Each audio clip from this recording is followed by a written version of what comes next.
Juízes 19. O levita e a sua concubina. Naqueles dias em que Israel não tinha rei, um levita foi morar bem longe, na região montanhosa de Efraim. Ele arranjou uma jovem de Belém de Judá para ser a sua concubina. Porém, ela brigou com ele e voltou para a casa do seu pai, em Belém, e ficou lá durante 4 meses. Então, o homem resolveu ir a Belém atrás dela, para tentar convencê-la a voltar. Ele foi com seu empregado e levou 2 jumentos, e a moça o recebeu na casa do seu pai. Quando o pai da moça viu o levita, recebeu-o com alegria, e insistiu para que ficasse na sua casa, e ele ficou ali 3 dias.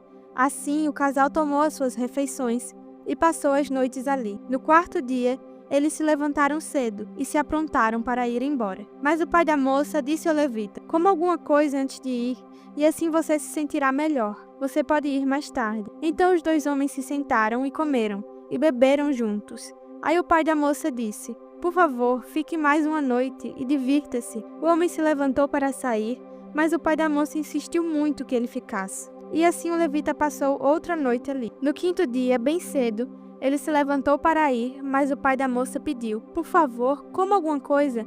Espere até mais tarde." E os 2 homens comeram juntos. Quando o homem, a moça e o empregado iam saindo, o pai disse: "Olhe, agora já é quase noite. É melhor você ficar para passar a noite aqui. Logo vai ficar escuro. Fique aqui e divirta-se.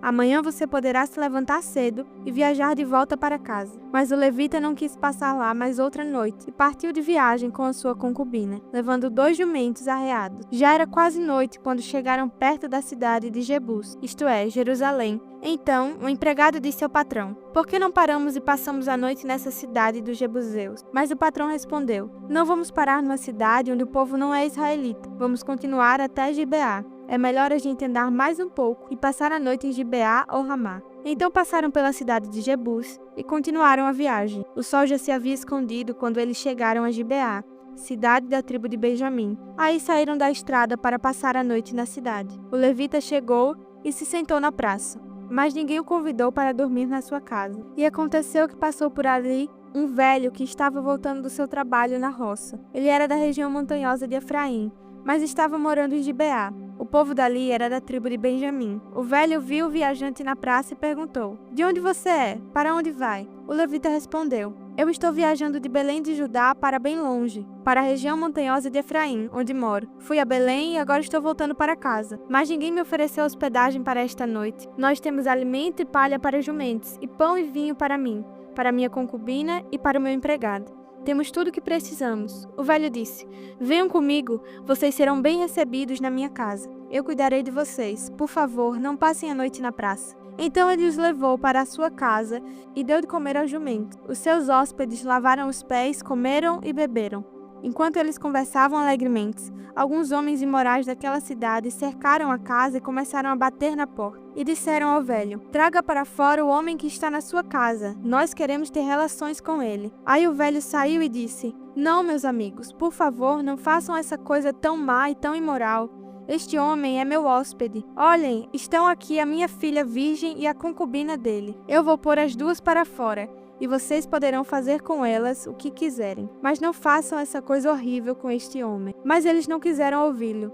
Então o levita pegou a sua concubina, a pôs para fora e a entregou a eles. E eles a forçaram e abusaram dela a noite toda, e só a deixaram de manhã. Ao amanhecer, a mulher veio e caiu na frente da casa onde o seu marido estava, e ficou ali até clarear o dia. De manhã, o marido se levantou para continuar a viagem. Quando abriu a porta, achou a sua concubina caída em frente da casa, com as mãos na soleira da porta. Aí lhe disse: "Levante-se, vamos embora." Porém não teve resposta. Então pôs o corpo dela atravessado sobre o jumento e seguiu viagem para casa. Quando chegou lá, entrou, pegou uma faca e cortou o corpo da concubina em 12 pedaços. Depois mandou um pedaço para cada uma das 12 tribos de Israel. E todos os que viam isso diziam: "Nunca vimos uma coisa assim. Nunca houve uma coisa igual a essa, desde o tempo em que os israelitas saíram do Egito. Pensem, o que vamos fazer agora?" Salmos 44. Derrotados, mas confiantes em Deus. Ó Deus, nós ouvimos com os nossos próprios ouvidos aquilo que os nossos antepassados nos contaram. Ouvimos falar das grandes coisas que fizeste no tempo deles, há muitos anos.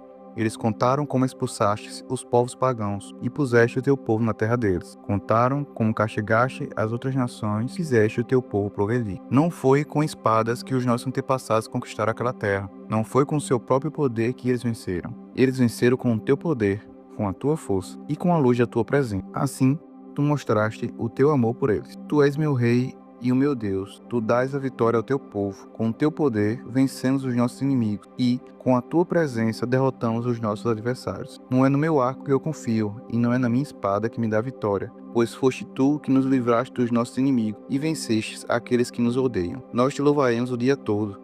Nós te somos gratos para sempre. Mas agora, Deus, tu nos rejeitaste e deixaste que fôssemos derrotados, pois já não acompanhas o nosso exército. Tu nos fizeste fugir dos nossos inimigos, e eles levaram embora tudo o que tínhamos. Tu nos trataste como fôssemos ovelhas que vão para o matadouro, e nos espalhaste entre as outras nações. Vendeste barato o teu próprio povo, como se nós tivéssemos pouco valor. Os povos vizinhos, vendo o que nos fizeste, caçoam em zomba de nós. Tu nos fizeste motivo de zombaria para as outras nações. Os outros povos nos desprezam. Estou sempre humilhado e coberto de vergonha, ouvindo as zombarias dos meus inimigos e os insultos dos que querem se vingar de mim. Tudo isso nos aconteceu, embora não tivéssemos esquecido de ti, nem tivéssemos quebrado a aliança que fizeste com o teu povo. Não fomos infiéis a ti, nem desobedecemos aos teus mandamentos. Porém, tu nos jogastes esmagados no lugar onde estão os monstros marinhos, e nos deixaste na mais profunda escuridão. Se tivéssemos deixado de adorar o nosso Deus e orado a algum Deus pagão, tu certamente ficarias sabendo disso, pois conheces os pensamentos secretos das pessoas. Mas por causa de ti, estamos em perigo de morte o dia inteiro. Somos tratados como ovelhas que vão para o matadouro. Acorda, Senhor. Por que estás dormindo? Levanta-te, não nos rejeites para sempre. Por que te esconde de nós? Por que esquece dos nossos sofrimentos e das nossas aflições? Nós estamos abatidos,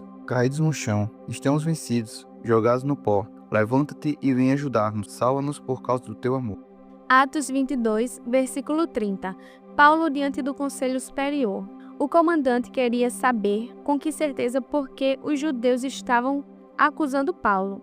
Então, no dia seguinte, mandou que tirassem as correntes que o prendiam e ordenou que os chefes dos sacerdotes e todo o Conselho Superior se reunissem. Depois mandou que trouxessem Paulo e colocassem de frente deles. Então Paulo olhou firmemente para os membros do conselho e disse: Meus irmãos, tenho vivido até hoje com a consciência limpa diante de Deus. Mas Ananias, o grande sacerdote, mandou os homens que estavam perto de Paulo dessem um tapa na boca dele. Aí Paulo disse a Ananias: Hipócrita, Deus o castigará por isso. Você está sentado aí para me julgar de acordo com a lei, não é?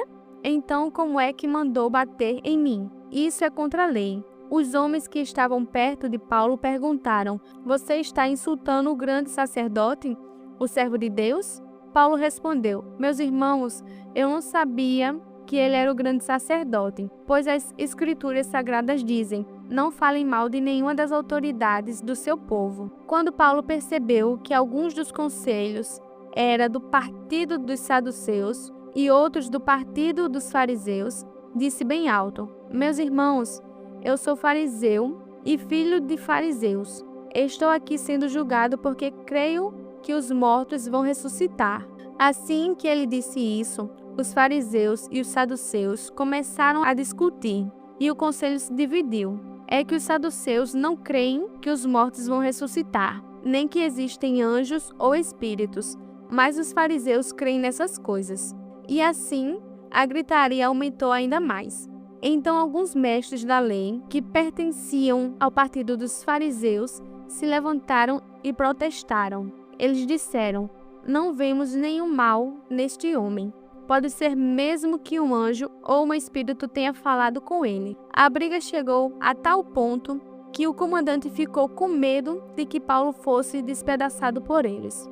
Por isso mandou os guardas descerem para tirar Paulo do meio deles e levaram de volta para a fortaleza. Na noite seguinte, o Senhor Jesus apareceu a Paulo e disse: Tenha coragem, Paulo. Você falou a meu respeito aqui em Jerusalém e vai falar também em Roma. O plano para matar Paulo. Na manhã seguinte, alguns judeus se ajuntaram e juraram que não iam comer nem beber nada enquanto não matassem Paulo. Os homens que combinaram fazer isso eram mais de 40. Eles foram falar com os chefes dos sacerdotes e com os líderes do povo e disseram: nós fizemos o seguinte juramento: que Deus nos amaldiçoe se comermos ou bebermos qualquer coisa enquanto não matarmos Paulo. Agora vocês e o Conselho Superior mandem pedir ao comandante que tragam Paulo aqui. Digam que estão querendo examinar melhor o caso dele. Então, antes que ele chegue, nós estaremos prontos para matá-lo. Mas o filho da irmã de Paulo ficou sabendo do plano. Ele entrou na fortaleza e contou tudo a Paulo. Então Paulo chamou um dos oficiais e disse: leve este moço ao comandante. Ele tem uma coisa para contar a ele. O oficial levou o moço ao comandante e disse: aquele preso que se chama Paulo mandou me chamar e pediu que trouxesse esse moço porque ele tem uma informação para o senhor. O comandante pegou o moço pela mão, levou-o para um lado e perguntou: o que é que você tem para me contar? Ele respondeu: alguns judeus combinaram pedir ao Senhor que leve Paulo amanhã ao Conselho Superior, com a desculpa de que querem examinar melhor o caso dele. Mas não acreditem nisso, pois mais de 40 deles vão ficar escondidos esperando Paulo para o matar. Todos eles fizeram esse juramento: que Deus nos amaldiçoe se comermos ou bebermos qualquer coisa antes de termos matado Paulo. Eles estão prontos para cumprir o juramento e esperam apenas saber o que o Senhor vai resolver. Então o comandante respondeu: não diga a ninguém que você me contou isso, e mandou que o moço fosse embora.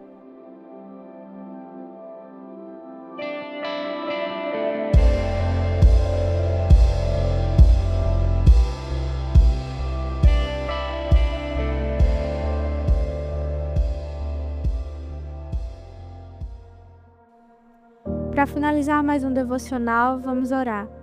Senhor Jesus, nós te agradecemos por essa palavra e nós te pedimos que ela cresça em nosso coração. Nós te pedimos que o Senhor abençoe a nossa casa e a nossa família, que o seu Santo Espírito ele se faça presente no nosso lar e que ele venha com a sua paz em nome de Jesus e adentre os nossos corações. Toca todas as famílias, Senhor, em nome de Jesus, e faz com que o teu Santo Espírito coloque todas as coisas no lugar. Isso é o que nós te pedimos, em nome de Jesus. Amém.